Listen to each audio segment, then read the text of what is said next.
Kemudian Pak, yang sekarang yang tersisa dari peninggalan Tuan Rodohim masih ada Pak? Peninggalan Rodohim hanya kuburannya. Kuburannya Pak. Dan waktu revolusi Suriah tahun 1956, maka barisan harimau liar membakar istana Rodohim karena pertentangan percekcokan di antara rakyat Indonesia. Pak, dengan usulan terhadap Rodohim sebagai Tuan Rodohim sebagai pahlawan, nah bentuk dukungan dari masyarakat Simalungun seperti apa Pak? Ya sebetulnya itu dari usulan dari masyarakat Simalungun.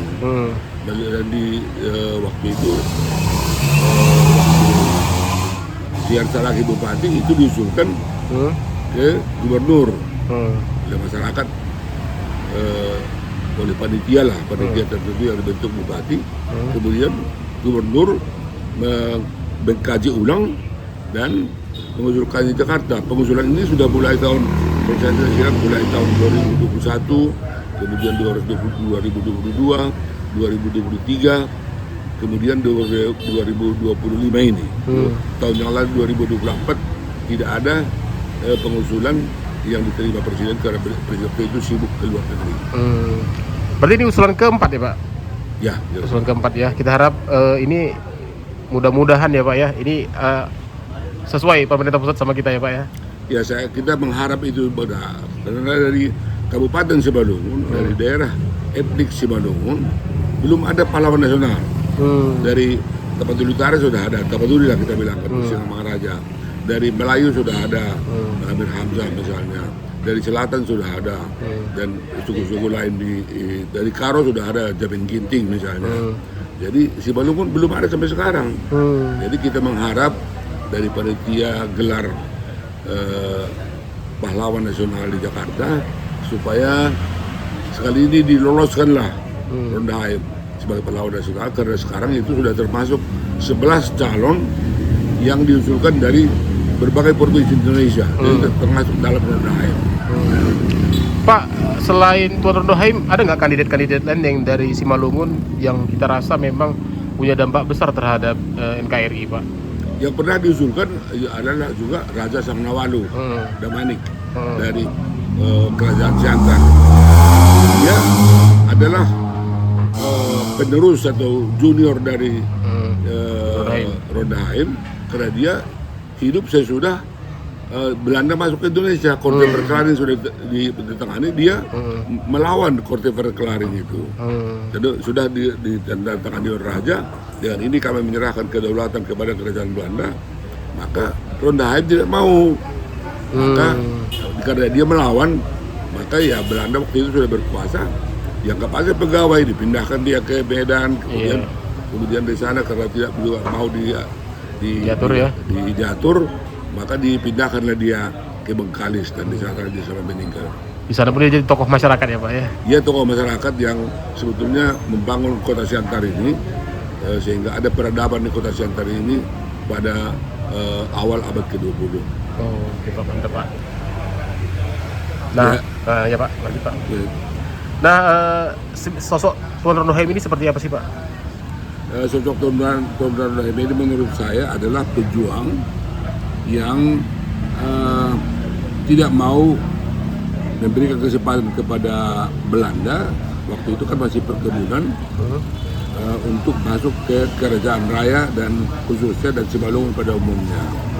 Jadi ini sebetulnya satu perjuangan. Ya waktu itu kan belum ada Indonesia merdeka, hanya ada kerajaan. Tapi itu adalah suatu cikal bakal dari gerakan kemerdekaan. Itu yang sebetulnya yang intinya, sehingga Rodohim itu menyerang keadaan Belanda di perkebunan dalam arti kata perang gerilya. Jadi perang gerilya ini juga satu bibit-bibit daripada perang gerilya yang kita pakai waktu kita menolak kedatangan Belanda kembali ke Indonesia sesudah Perang Dunia Kedua. Kan kita proklamasi tanggal 17 Agustus. Kemudian Belanda masuk lagi mau merebut Indonesia. Di situ kita menyerang dengan perang gerilya karena kita tidak punya persenjataan seperti negara maju. Jadi itulah satu-satunya jalan untuk perang gerilya. Itu sebetulnya jasanya, sehingga itu futurologis. Sebetulnya itu merupakan suatu karya atau suatu perjuangan yang sangat dahsyat pada waktu itu. Pak, Tuan Trondheim ini statusnya di raya itu sebagai apa ya Pak ya? Tuan Trondheim ini adalah raja di Simalungun dan sebenarnya dia menyatukan Simalungun dengan perang. Kenapa? Karena ada 7 kerajaan Simalungun waktu itu. Jadi waktu itu banyak raja-raja yang diserang oleh orang lain atau saudaranya atau siapa lah yang menyerang. Dan Trondheim dipanggil sebagai panglima tentara, sebagai kekuatan militer untuk menyerang kembali pemberontak itu. Jadi bersatulah Simalungun ini semua, karena semua yang berontak diserang oleh Trondheim, sehingga dia menyatukan Simalungun dan disebut oleh Belanda sebagai Napoleon Bonaparte van Batak. Jadi Napoleon itu juga menyatukan negara-negara Eropa kan dengan senjatanya. Jadi itulah sebabnya Trondheim itu sebagai pemersatu di daerahnya di Simalungun waktu itu. Pak, untuk saat ini keturunan Tuan Trondheim itu masih ada Pak? Keturunan Trondheim masih ada, yaitu kalau dari segi keturunan itu masih ada cucunya atau cicit dari cicitnya di sini yang bernama Artalim Seragi Karingging. Tapi dalam soal siapa ahli waris itu ditentukan oleh Seragi Karingging sendiri, dan itu sudah dimasukkan ke dalam usulan pahlawan Trondheim. Pak, kemudian terkait dengan dampak dari perjuangan Tuan Trondheim, apa yang paling signifikan dirasakan masyarakat Simalungun khususnya yang di raya, Pak? Yang dirasakan adalah bahwa penjajahan itu tidak terjadi. Mungkin penjajahan itu juga berguna karena mereka memasukkan kebudayaan dan peradaban ke tanah air Indonesia. Kan Belanda itu kan sebetulnya pada abad ke-20 setelah Trondheim meninggal, kan mereka masuk kemari karena ada ide politik etis dari Belanda supaya jangan kita ambil tanahnya aja atau hartanya saja, kita harus berikan juga balik, itulah pendidikan, rumah sakit dan jalan dan sebagainya. Itu sesudah Trondheim.